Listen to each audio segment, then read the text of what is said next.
سیدنا اکرمہ رضی اللہ تعالیٰ عنہ فرماتے ہیں کہ ایک ملک کا بادشاہ بہت ظالم اور کنجوس تھا، بڑا ظالم بادشاہ، اور ایسا عجیب و غریب کنجوس کہ اس نے اعلان کر دیا کہ میرے ملک میں اگر کسی نے مسکین یا فقیر کو صدقہ کیا تو اس کے کوئی غریب کی مدد نہ کرے، اگر ایسا کوئی کرے گا تو میں اس کے ہاتھ کاٹ دوں گا۔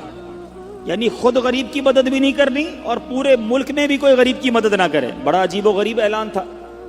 اچھا جناب، اب ایک خاتون تھی، لوگ تو خوف سے ڈر گئے تھے، کوئی صدقہ نہیں دے رہا تھا، کوئی خیرات نہیں دے رہا تھا۔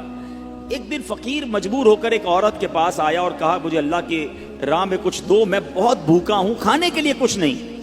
وہ عورت نے بھی بادشاہ کا اعلان سنا ہوا تھا، وہ بھی ڈری ہوئی تھی، اس نے بھی صدقہ دینے سے اس نے سوچا کہ صدقہ دوں گی تو میرے بھی ہاتھ کٹ جائیں گے، لیکن فقیر نے کہا مجھے اللہ عز و جل کی رضا کی خاطر کچھ تو کھانے کو دے دو۔ وہ التجا کرتا رہا، آخر اس عورت کے دل میں رحم آ گیا، اس عورت نے اس فقیر کو صدقہ دے دیا، کھانے کو دے دیا۔ اب 2 روٹیاں دی اسے کھانے کو، فقیر روٹیاں لے کر دعائیں دیتا ہوا چلا گیا۔ بادشاہ کو پتہ چل گیا کہ ملک میں ایک ایسی عورت ہے جس نے کسی فقیر کو صدقہ دیا۔ اس نے اپنے بندے بھیجے اور اس خدا ترس رحم دل عورت کے دونوں ہاتھ کاٹ دیے گئے، اس کے دونوں ہاتھ کٹ گئے۔ اب میٹھے اسلامی بھائیوں، کچھ عرصے کے بعد بادشاہ نے اپنی والدہ سے کہا کہ مجھے اپنی مملکت کی سب سے حسین لڑکی سے شادی کرنی ہے۔ اس کی ماں نے جب معلومات کروائی تو پتہ چلا پورے ملک میں ایک لڑکی سب سے زیادہ حسین ہے، مگر اس میں ایک خامی یہ ہے کہ اس کے دونوں ہاتھ نہیں ہیں۔ اس نے بادشاہ سے کہا، بادشاہ نے لڑکی کو دیکھا، اسے پسند آئی، اس سے شادی کر لی اور وہ عورت اب ملکہ بن گئی۔ جس نے 2 روٹیاں صدقہ کی، ہاتھ کٹ گئے، اب وہ بادشاہ کی زوجہ بن گئی۔ بڑی زندگی آرام سے گزرنے لگی، مگر ایک اور امتحان اس کی زندگی میں باقی تھا۔ پھر کیا ہوا کہ کیونکہ اور بھی اس کی بیویاں تھیں بادشاہ کی، نئی نویلی دلہن کے ساتھ بادشاہ بہت وقت گزارتا، بڑی نوازشات کرتا، دوسری جو بیویاں تھیں وہ حسد کرتی تھیں۔ ایک مرتبہ بادشاہ طویل عرصے کے لیے ملک سے باہر گیا تو بادشاہ کی بیویوں کو اچھا موقع ملا، انہوں نے بادشاہ کو خط میں لکھا کہ تمہارے پیچھے تمہاری جو بیوی ہے، نئی دلہن جو ہے، وہ برے کام کرتی ہے، اس کا کردار اچھا نہیں۔ بادشاہ نے بغیر کسی تحقیق کے حکم دے دیا کہ میری بیوی کو اٹھایا جائے اور جنگل میں پھینک دیا جائے، محل سے نکال کر جنگل میں پھینک دو۔ اب وہ عورت جنگل میں پہنچ گئی، بیابان جنگل تھا، اس کا ایک بیٹا بھی ہو گیا تھا بادشاہ سے۔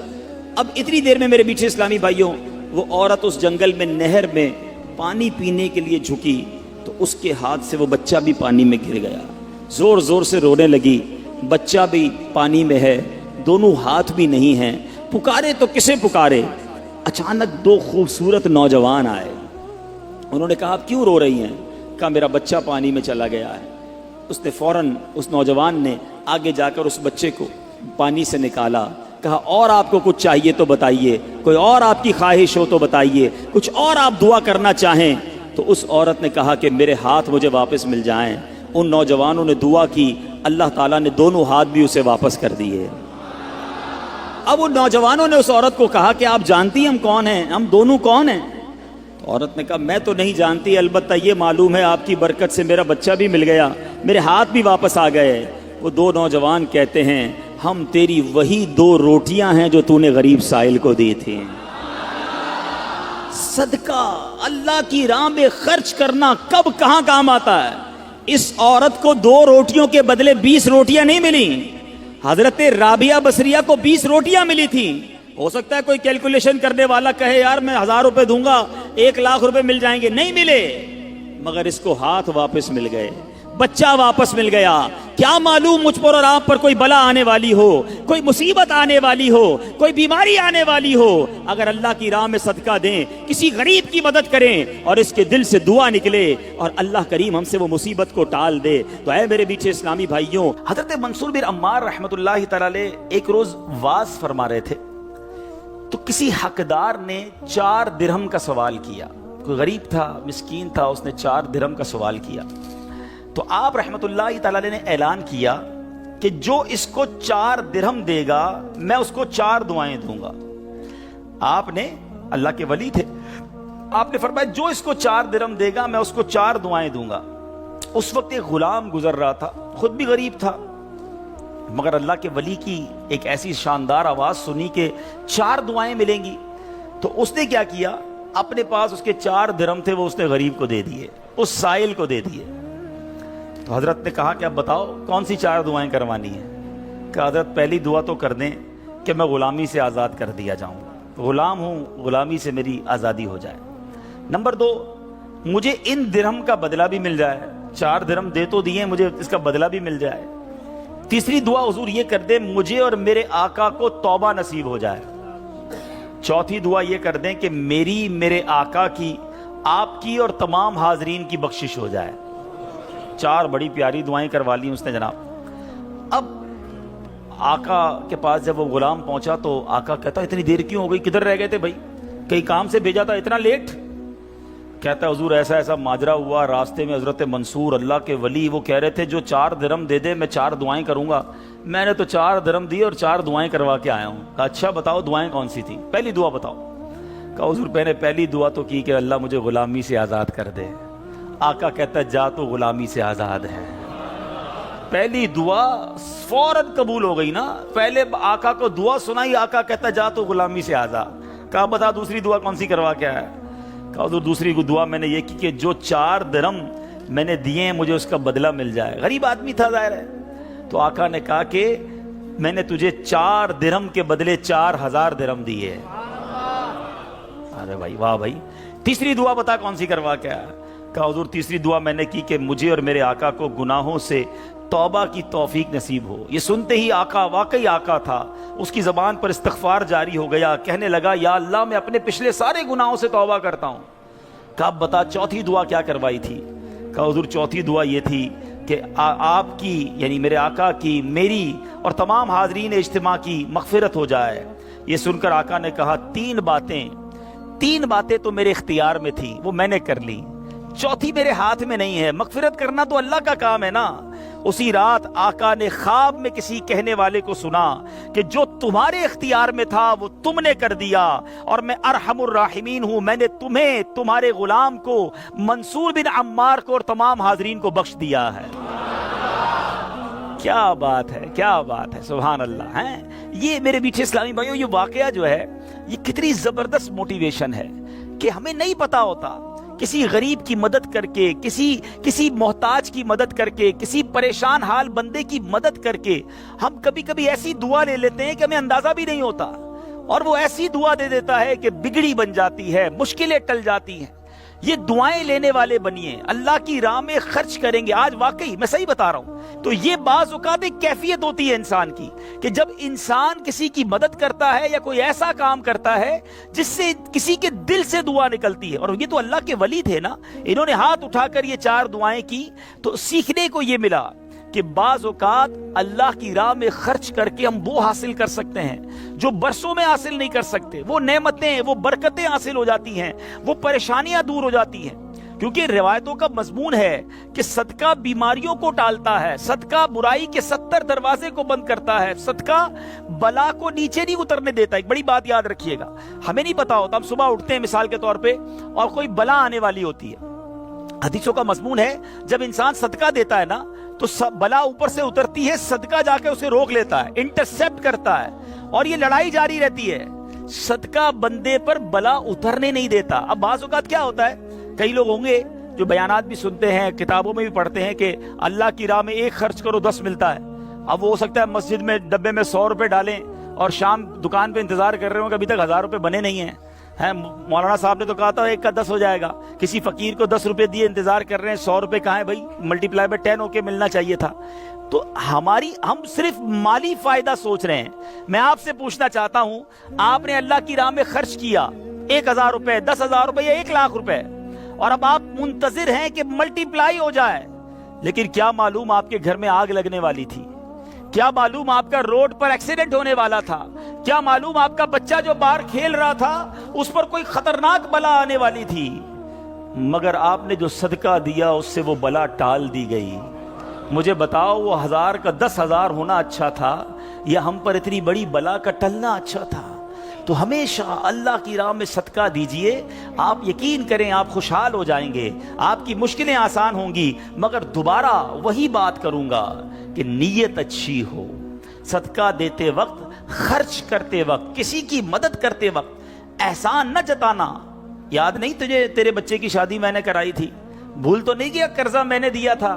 ہاں تو ریڈی لگاتا تھا, میں نے تجھے جناب دکان کا کرایہ دیا تھا. یہ احسان جتا کر تو صدقہ ضائع ہو جائے گا. یا ایھا الذین آمنوا لا تبطلوا صدقاتکم بالمن والاذی, اے ایمان والو اپنے صدقے ضائع نہ کرو احسان جتا کر, تکلیف پہنچا کر. تو کچھ لوگ صدقہ دیتے بھی ہیں, مدد کرتے بھی ہیں, پھر ساری زندگی جتا رہے ہوتے ہیں. تو یہ بربادی ہے, یہ نہ کریں. بس اللہ کے لیے, اللہ کی رضا کے لیے آپ خرچ کریں اور پھر دیکھیں اس کی برکتیں کیسے ملتی ہیں. قرآن میں اللہ تبارک و تعالیٰ اپنی راہ میں خرچ کرنے والوں کو کیسا مجدہ سناتا ہے, کیسی خوشخبری ہے, کیسا فرمان ہے. اللہ فرماتا ہے ان المصدقین والمصدقات واقرضوا اللہ قرضا حسنا یضاعف لهم ولهم اجر کریم. بے شک صدقہ دینے والے مرد اور صدقہ دینے والی عورتیں اور وہ جنہوں نے اللہ کو اچھا قرض دیا, ان کے دونے ہیں اور ان کے لیے عزت کا ثواب ہے. اب کمال یہ ہے, یہ ایک جگہ نہیں, قرآن میں کئی جگہ اللہ تبارک و تعالیٰ نے قرض کا لفظ استعمال کیا ہے. کوئی اللہ کو جو اچھا قرض دے؟ مجھے ایک بات بتائیے, میں آپ میں سے کسی کو کوئی 10,000 روپے رکھوائے اور تھوڑے دنوں بعد کہے کہ ذرا وہ 10,000 میں سے 5,000 روپے دے دو, تو اس 5,000 دینے والے نے کوئی کمال کیا؟ اس کا تو کوئی کمال نہیں نا. پیسے میرے تھے اور میں نے کہا کہ میرے 10,000 میں سے 5,000 مجھے دے دو. کیا کمال کیا؟ میرے پیسے تھے, واپس دے دیے. مگر اللہ کی شان دیکھو, اللہ کی کرم نوازی دیکھو, شان کریمی دیکھو. ہم سب کو دانا دانا اس نے دیا ہے. ہم تو پیدا ہوئے تھے, کپڑے بھی جسم پر نہیں تھے, کھانے کو اس نے دیا, پہننے کو اس نے دیا, گھر اس نے دیا, مال اس نے دیا, سب اس نے دیا. مگر جب اس کی راہ میں خرچ کرنے کی باری آتی ہے تو کہتا ہے, فرماتا ہے قرآن میں, ہے کوئی جو اللہ کو اچھا قرض دے؟ اللہ کا مال ہے, ہم نے کیا کمال کرنا تھا؟ ہم خرچ کرتے, وہ کچھ بھی نہ دیتا اس کے بدلے, پھر بھی اسی کا مال تھا. مگر مہربانی دیکھو, مال بھی وہ دیتا ہے, توفیق بھی وہ دیتا ہے, خرچ کریں تو ثواب بھی وہی دیتا ہے, عطا بھی وہی کرتا ہے. اور علماء نے بڑی زبردست اس پہ ڈیبیٹ کی ہے, مفسرین نے بحث کی ہے کہ جناب ان آیتوں میں قرض کا لفظ کیوں لایا گیا. اللہ اکبر. فرمایا جب آپ اور میں, دنیا میں بندہ کسی کو قرضہ دیتا ہے نا, تو امید ہوتی ہے یہ قرضہ واپس ملے گا. اگر امید نہ ہو تو پھر یہ قرض نہیں ہے, پھر تو تحفہ ہو جائے گا نا. آپ کسی کو تحفہ دے دیں تو آپ کو پتہ یہ واپس نہیں آئے گا. لیکن قرضہ دیتے وقت آپ طے کرتے ہیں کتنے دنوں میں دو گے, کب دو گے, کیسے لوٹاؤ گے. تھوڑی بندہ معلومات بھی کرتا ہے, یار قرضہ دے رہا ہوں, واپس ملے گا نہیں ملے گا. تو قرض کی جب بھی لفظ لون آئے گا, قرض آئے گا, اس کا مطلب یہ کہ یہ واپس ملنا ہے. تو اللہ نے قرآن میں گویا وعدہ فرما لیا ہے کہ تم جو میری راہ میں خرچ کرتے ہو, یہ اللہ کو قرض دینا ہے, یہ تمہیں واپس ملے گا, یہ لوٹایا جائے گا اور زیادہ دیا جائے گا. تو ہمیں اللہ کی راہ میں خرچ کرتے وقت یہ ذہن رکھنا چاہیے. سبحان اللہ. اب بانٹنے سے کیا گھٹتا ہے؟ بڑی خوبصورت حدیث پاک ہے, ذرا سمجھیے گا. ایک بار حضرت عائشہ صدیقہ رضی اللہ تعالی عنہا سے مروی ہے کہ اہل بیت نے, نبی پاک کے گھر والوں نے ایک بکری ذبح کی اور پیارے آقا علیہ الصلوۃ والسلام تشریف لائے. بکری ذبح کی اور انہوں نے کچھ تقسیم بھی کر دی. حدیث کا مضمون ہے, نبی پاک آئے اور ارشاد فرمایا کہ اے عائشہ کیا بچا ہے؟ بکری کو کاٹا تھا, تقسیم کی, کیا بچا ہے؟ عرض کی گئی کہ حضور کاندھے کے سوا کچھ نہیں بچا ہے. کاندھے کا گوشت بچا لیا گیا ہوگا, باقی بانٹ دیا. نبی پاک نے ایک جملے میں ساری بات سمجھا دی, اگر آپ سمجھ جائیں. آقا نے فرمایا عائشہ کاندھے کے سوا سب بچ گیا ہے. بات آ رہی ہے سمجھ میں؟ کہا کیا گیا؟ حضور کاندھا بچ گیا ہے, کاندھے کے سوا کچھ نہیں بچا. اور نبی پاک نے فرمایا کاندھے کے سوا سب بچ گیا ہے, یعنی جو بٹ گیا ہے وہ بچ گیا ہے. یہ ذہن بنا لو کہ آج میں نے اور آپ نے جو اللہ کی راہ میں خرچ کیا وہی بچا ہے, ورنہ باقی تو ہم کھا کے ختم کر دیں گے نا. اگر ہم مر جائیں گے تو یہ پیسے تو بچوں کے وراثت میں چلے جائیں گے. میرے لیے کیا بچا ہے؟ میرے لیے وہی بچا ہے جو میں نے آگے بھیج دیا ہے, جو بانٹ دیا ہے, جو خرچ کر دیا ہے. عقل اگر آ جائے ہمیں, اللہ کرے کہ ہمیں اس بات کی سمجھ آ جائے کہ آج اگر خوشحالی ہے, آج اگر مال جیب میں ہے, بینکوں میں پڑا ہے, گھر خالی پڑے ہیں, یہ خالی پڑے رہ جائیں گے اور میں دنیا سے چلا جاؤں گا. اگر میں چاہتا ہوں یہ آخرت کے اکاؤنٹ میں جمع ہو جائیں, میں یہ پیسہ لے کر جنت میں جاؤں اور اس پیسوں کے بدلے جنت کی نعمتیں کما لوں, تو مجھے یہاں یہ اللہ کی راہ میں خرچ کرنا پڑے گا. اور یہ بات میں نہیں کہہ رہا, آپ اور میں یہاں رہنے والے بھی, یہاں بھی کمیٹی ڈالی جاتی ہوگی, BC ہوتی ہوگی کہ تھوڑے تھوڑے پیسے جس میں جمع ہوتے ہیں اور وقت پر مل جاتے ہیں, انسان کمیٹی ڈالتا ہے کہ یار کبھی برے وقتوں میں کام آئے گی, بچی کی شادی میں کام آئے گی. ایسا ہوتا ہوگا نا آپ کے یہاں بھی. اب میں آپ کو حدیث قدسی سناتا ہوں. حدیث قدسی ہے جس کا مضمون ہے, اے ابن آدم اپنا مال میرے پاس جمع کرا دے. اللہ فرماتا ہے اے ابن آدم اپنا مال میرے پاس جمع کرا دے, نہ جلے گا, نہ ڈوبے گا, نہ کم ہوگا. میں تجھے اس دن لوٹاؤں گا جس دن تجھے ایک ایک نیکی کی ضرورت ہوگی. Security deposit. یہ بعض اوقات جو مسجد میں ہمارے آگے سے ڈبہ جاتا ہے نا, یا کبھی کوئی اسلامی بھائی جھولی لے کے بیٹھے ہوتے ہیں, یہ جب جیب سے آپ پیسے نکال کے ڈالتے ہو نا, اس وقت ذہن بناؤ کہ یہ جا نہیں رہا, یہ جمع ہو رہا ہے میرے آخرت کے اکاؤنٹ میں. اور ڈال دوں یار, ابھی آج کل پیسے اچھے ہیں, تھوڑے اور ڈال دوں, جمع ہو جائے, ادھر ملے گا. تو جب بھی آپ کے دن اچھے ہوں, یقین کریں جب آپ کے ہاتھ کھلا ہو, آپ کو لگتا ہے یار اللہ نے بڑا نوازا ہوا ہے, تو فوراً آخرت کے لیے سوچیں. جیسے ہی زیادہ پیسے آتے بندہ سوچتا ہے نا یار آج کل اچھے پیسے ہو گئے, کوئی اچھی جگہ پر گھر لے لیتے ہیں, چلو بچوں کو لے کے کہیں سیر کرانے جاتے ہیں. آپ اپنے پیسے کو دنیا میں انجوائمنٹ کے لیے جب یوز کر رہے ہیں, تو اسی پیسے کو آخرت کی انجوائمنٹ کے لیے, آخرت کی لگزریز کے لیے, آخرت کی نعمتوں کے لیے استعمال کرنے کا ذہن بنائیں اور دیتے چلے جائیں. میں یہاں ایک مشورہ بھی دینا چاہوں گا, بالخصوص میرے بزرگوں کو, اللہ نے جن کو نوازا ہے, بلکہ میں کہتا ہوں تھوڑے پیسے بھی ہیں نا, یہ میرا مشورہ یاد رکھ لو. اور یہ امیر علیہ سنت نے ایک بار مدنی مذاکرے میں بھی فرمایا تھا. ہم نے الحمدللہ تحدیث نعمت کے لیے عرض کرتا ہوں, الحمدللہ میری والدہ مرحومہ نے, میرے والد صاحب نے, میں نے خود بھی, ہمارے گھر والوں نے, ہم نے اس طریقے پر عمل کیا اور اس کی برکتیں پائی ہیں. تو اچھی نیت سے میں آپ کو بتاتا ہوں کہ ہم دیکھیں دنیا میں ہیں, ٹھیک ہے, ہم نے بہت سارے ایسے جنازے پڑھے ہیں, ایسے سویم میں بھی گئے ہیں, 40ویں میں بھی گئے ہیں, اور جا کے ہم نے مرحوم کے بچوں کو کہا ہے کہ دیکھیں آپ کے ابو جان چلے گئے دنیا سے, کروڑوں روپے چھوڑ کر گئے ہیں, آپ کے ابو نے کتنا کیا آپ کے لیے, اب آپ اپنے ابو کے لیے کچھ کیجئے, کوئی مسجد بنائیے, کوئی مدرسہ بنائیے, کوئی کنواں کھدوائیے, اپنے والد کو ثواب پہنچائیے. تو وہ بیٹا جس کے لیے باپ نے زندگی گزار دی, کروڑوں اربوں روپے چھوڑ کر گیا, وہ کہتا ہے ابھی تو ہاتھ بڑا ٹائٹ ہے, تو ابھی بعد میں کریں گے, تو بعد میں دیکھ لیں گے, اور ہم دیکھتے ہیں اس کے بعد مرحوم کے لیے بظاہر کچھ نہیں کیا جاتا. تو آج مجھے اور آپ کو اپنی فکر خود کرنی ہے. اگر آپ نے پیسے کمائے ہیں نا, آپ نے مکان بنائے ہیں, آپ نے جائیدادیں بنائی ہیں, تو اپنی فکر خود کیجئے. اس کے دو طریقے ہیں. ایک طریقہ, اپنی زندگی میں ہی انہوں نے ماشاءاللہ یہ مسجد بنا دی, مدرسہ بنا دیا, بہت اچھی بات ہے, یا تو یہ کر لیں. اور اگر یہ نہیں کر پا رہے تو دوسرا طریقہ بتاتا ہوں جو بڑا آسان ہے. وہ یہ ہے کہ انسان کو شریعت نے یہ اختیار دیا ہے کہ آپ اپنی وصیت کر جائیں, اور وصیت میں 30% آپ وصیت کر سکتے ہیں کہ آپ کے چھوڑے گئے مال میں سے 30% کسی نیکی کے کام میں خرچ کر دیا جائے, آپ کے لیے صدقہ جاریہ کے لیے خرچ کر دیا جائے. بھائیوں والا مشورہ ہے, آپ عمل کریں نہ کریں, کہ اگر زندگی میں یہ وصیت کر دیں کہ میرے مرنے کے بعد جو بھی میرا مال بچے گا اس میں سے 30% جو ہے وہ دعوت اسلامی کو یہ کہہ کر دیا جائے کہ میرے لیے صدقہ جاریہ کے لیے مسجد, مدرسہ, جامعہ, کوئی ایسا کام کر دو کہ قیامت تک مجھے ثواب ملتا رہے. مجھے بتاؤ, مرنے کے بعد آپ کا مال 70% تو بچوں کے لیے بچے گا نا, 30% تو اپنے ساتھ لے جاؤ, اپنی جنت بنا لو. ورنہ ہوتا یہ ہے کہ ساری زندگی والد نے محنت کی, محنت کرتے کرتے بوڑھا ہو گیا, لاکھوں کروڑوں روپے کی جائیدادیں چھوڑ کر گیا, اور مرنے کے بعد خاندان میں کوئی ایصال ثواب,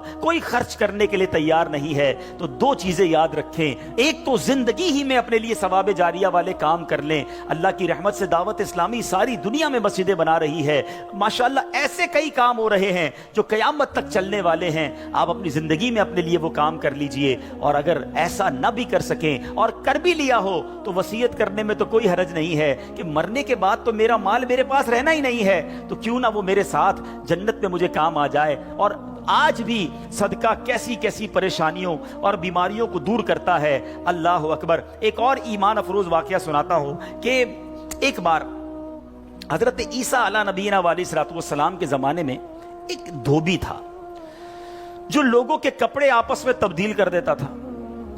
یعنی لوگوں کے کپڑے ملا دیتا. لوگ بڑے پریشان تھے اس سے. تو لوگوں نے حضرت عیسیٰ علیہ الصلوۃ والسلام کو اس کے متعلق بتایا. تو آپ نے اللہ عز و جل کی بارگاہ میں دعا کی کہ اے اللہ اس کو ہلاک فرما دے. اللہ کے نبی نے ایک ایسے شخص کے لیے دعا کی کہ یا اللہ اس کو ہلاک کر دے, تیرے بندے اس سے بڑے پریشان ہیں. ایک روز وہ دھوبی بالکل اسی معمول میں نکلا. اس کے پاس 3 روٹیاں تھیں. ایک سائل آیا, ایک فقیر آیا اور اس نے کہا کہ اللہ کے لیے مجھے روٹی دے دو. تو آپ نے اس دھوبی نے ایک روٹی اس سائل کو دے دی. سائل نے دعا دی کہ اللہ تعالیٰ تجھ سے آفات سماویہ کا شر دور کر دے, آسمانی بلاؤں کو دور کر دے. دھوبی بڑا متاثر ہوا, بڑی پیاری دعا دی. ایک اور روٹی بھی دے دی. اس سائل نے دعا دی کہ اللہ تعالیٰ تجھے جملہ آفتوں سے محفوظ رکھے. اس نے تیسری روٹی بھی دے دی.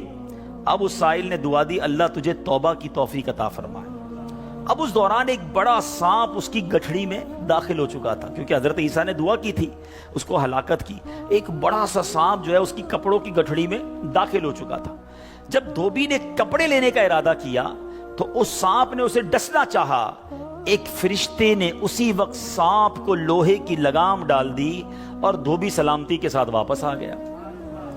لوگوں نے حضرت عیسیٰ علیہ السلام سے کہا کہ یا روح اللہ, آپ نے دعا کی تھی, یہ بندہ تو ایسے ہی ہٹا گٹا گھوم رہا ہے, بالکل ٹھیک, کچھ مسئلہ ہی نہیں ہوا اس کے ساتھ, سلامت.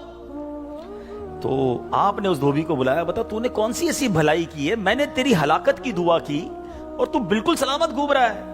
وہ کہتا حضور میں نے 3 روٹیاں صدقہ کی ہیں, اتنے گناہ, اتنی خطائیں, سارا شہر پریشان, مگر جب صدقہ کیا 3 روٹی کا, آپ نے اس سانپ سے پوچھا کہ تو نے قتل کیوں نہیں کیا, تیری تو ڈیوٹی تھی نا. تو سانپ کہتا ہے اے اللہ کے نبی, اللہ نے آپ کی دعا تو قبول فرما لی, مجھے ہلاک کرنے کے لیے بھیج بھی دیا, مگر جب اس دھوبی نے ایک سائل کو صدقہ دیا تو ایک فرشتے نے مجھے لوہے کی لگام ڈال کر روک لیا. اب وہ دھوبی بھی سارا واقعہ سن رہا تھا کہ اتنے گناہ ہیں, سامنے ایک چھوٹا سا صدقہ کیا, میری ہلاکت رک گئی. اس دھوبی نے بھی توبہ کر لی, اپنے گناہوں سے تائب ہو گیا. کیا سیکھنے کو ملا؟ صدقہ بلاؤں کو ٹالتا ہے, صدقہ مصیبتوں کو ٹالتا ہے, صدقہ عمر میں برکت لاتا ہے. ایک بار حضرت داؤد علیہ نبینا علیہ الصلوۃ والسلام کے پاس ایک شخص تھا اور وہ حضرت ملک الموت آئے اور اس کو بڑا گھور کے دیکھنے لگے. تو تھوڑی دیر کے بعد ملک الموت تو چلے گئے. تو آپ نے, اس شخص نے کہا کہ حضور یہ کون تھا جو مجھے گھور رہا تھا؟ آپ نے کہا ملک الموت تھے. ملک الموت سے پوچھا کہ تم کیوں گھور رہے تھے؟ کہا کہ یہ بندے کی اب 3 دن زندگی رہ گئی ہے, اب 3 دن کے بعد یہ دنیا سے چلا جائے گا. تھوڑے دن ہوئے تو وہ بندہ گھوم رہا ہے, پھر رہا ہے آپ کے سامنے. ملک الموت آیا, آپ نے کہا تم نے تو کہا تھا 3 دن میں اس کی روح قبض کرنی ہے, تو بالکل ٹھیک ہے, کوئی مسئلہ ہی نہیں. کہا حضور 3 دن ہی باقی تھے, میں نے روح قبض کرنے پہنچنا تھا. جس دن پہنچنا تھا اس دن یہ بندہ گھر سے باہر نکلا. ایک غریب نے صدا لگائی, ایک فقیر نے پکارا, اس نے 20 درہم اس کو دیے. اس فقیر نے اس کو دعا دی, اللہ نے وہ دعا ایسی قبول کی کہ ہر درہم کے بدلے اس کی عمر میں 1 سال کا اضافہ فرما دیا. 20 سال عمر بڑھ گئی ہے اس کی. اب ذرا سوچئے میٹھے اسلامی بھائیوں, ایسے کئی واقعات ہیں, کئی باتیں بتا دی جاتی ہیں, کئی باتیں پتہ نہیں ہوتی. ہو سکتا ہے ہماری بھی آخری وقت آنے والا ہو, اللہ نے کسی کی دعا سے بڑھا دیا ہو, ہمارا بھی کوئی برا وقت آنے والا ہو, کوئی اللہ نے نیکی کروا دی, ہم بچ گئے ہوں. تو کرتے رہا کرو نیکی, جچاؤ نہ, دکھاؤ نہ, بتاؤ نہ, کرتے رہا کرو. اللہ کریم ہے, وہ نیکوکاروں کا اجر ضائع نہیں کرتا, وہ ضرور عطا فرماتا ہے. اور کیسے عطا فرماتا ہے؟ ایسے ایسے واقعات ہیں کہ سنے تو ایمان تازہ ہو جاتا ہے. مثال کے طور پہ حضرت سیدنا حبیب عجمی رحمۃ اللہ تعالی علیہ کے دروازے پر ایک سائل نے دستک دی. تو آپ کی زوجہ محترمہ جو ہے وہ آٹا گوندھ کے رکھا تھا اور پڑوس سے آگ لینے گئی تھی. پہلے زمانے میں لکڑی وغیرہ آگ کے لیے لینی ہوتی تھی. آٹا گوندا ہوا تیار تھا, آپ نے وہی آٹا اٹھایا اور اس سائل کو دے دیا. آپ کی زوجہ آئیں کہ آٹا کدھر گیا؟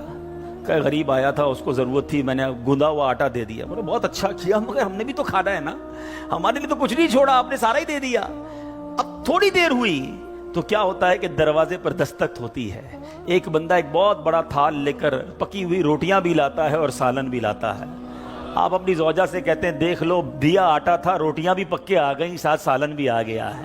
تو یہ بلیف ہوتا تھا, اللہ والوں کا یقین ہوتا تھا کہ یہ خرچ کیا ہے یہ ملنا ہی ملنا ہے. اللہ کرے کہ ہم اللہ کی راہ میں بس خرچ کرنے والے, صدقہ دینے والے, اللہ کی راہ میں دل کھول کر خرچ کرنے والے بن جائیں. ڈھونڈیے آپ کے پڑوس میں کوئی پریشان ہوگا, تلاش کیجئے آپ کے رشتہ داروں میں کوئی غریب پریشان ہوگا, آپ کے دوستوں میں پریشان ہوگا. اچھا ایک اور بات بتاؤں, جو واقعی صحیح معنوں میں سفید پوش ہوتے ہیں نا, وہ بولتے نہیں ہیں کسی کو. آپ کہیں گے یار کسی دوست نے تو کچھ مدد مانگی ہی نہیں ہے, رشتہ دار تو کوئی آیا ہی نہیں گھر پہ, پڑوسی نے تو کبھی کچھ نہیں کہا. وہ کہیں گے نہیں. آپ ڈھونڈیے, تلاش کیجئے. جنت میں گھر چاہیے نا. مثال دیتا ہوں, آپ کو کوئی یہ کہے کہ جناب کسی پریشان حال کو ڈھونڈ کر 1000 روپے دو اور اس کے بعد فلاں بینک سے 1 لاکھ روپے لے لو, تو پھر پریشان حال فوراً مل جائے گا. سیدھا سیدھا ابھی ڈھونڈتا ہوں جناب 1000 کیوں, 2000 دوں گا تو 2 لاکھ نہیں ملیں گے, تو بندہ یہ کہے گا نا. تو آپ کو سامنے نفع نظر آئے تو سب پریشان حال بھی مل جائے گا. اللہ کے بندوں جنت میں محل کا وعدہ ہے, ڈھونڈیے نا. آپ کے غریب رشتہ دار پریشان ہوں گے, کسی کی بچی کی شادی ہونے والی ہوگی, کوئی بیچارہ گھر میں اچھا کھانا نہیں کھاتا ہوگا, چلے جائیں اس کے گھر اور اس کی کچھ مدد کر کے آئیں. اور ایک اور بات بھی بتا دوں, بعض اوقات جب یہ پریشان حالوں کی پریشانیاں دور کرنے کی بات ہوتی ہے نا, تو بندہ سمجھتا ہے یار یہ پیسے سے ہی دور ہوگی, میں تو ہوں ہی غریب. تو یہ بھی نہیں ہے. ہر پریشانی پیسے سے دور نہیں ہوتی.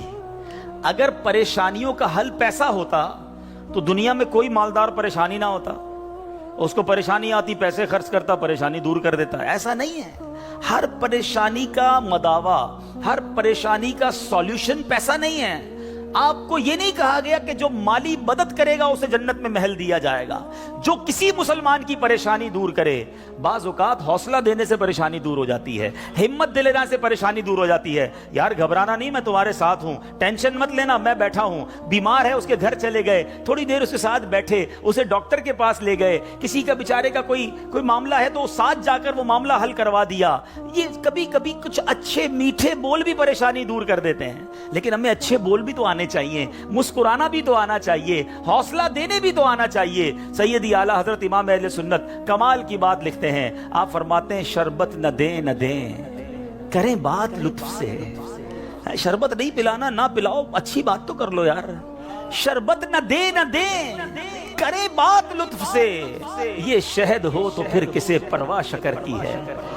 بعض اوقات مسکرا کر مل لینا بندے کے دکھ دور کر دیتا ہے. چند اچھی باتیں. ہمیں آ کر کوئی کہتا نا یار بڑی بیمار ہوں, پریشان ہوں, اچھا چلو ٹھیک ہے یار اب کل سے ٹائم پہ آ جانا. ارے اللہ کے بندے, اس نے اپنی پریشانی بتائی, تھوڑا اس سے ہمدردی تو کریں. اچھا کیا ہو گیا, خیر تو ہے, کیسے بیمار ہو گئے, ڈاکٹر کو دکھایا کہ نہیں, میری ضرورت ہے تو بتائیں, کوئی کام ہو تو بتائیں. آپ نے پیسے دیے ان 5 جملوں میں؟ نہیں دیے نا, مگر کیا بتاؤ اس کا درد کم نہیں ہو گیا ہوگا, اس کو حوصلہ نہیں مل گیا ہوگا. یاد رکھو میٹھے اسلامی بھائی, یہ جو الفاظ ہیں نا, ہماری باتیں ہیں, یہ الفاظ زخم پر مرہم کا کام بھی کرتے ہیں, اور یہی الفاظ زخم پر نمک کا کام بھی کرتے ہیں.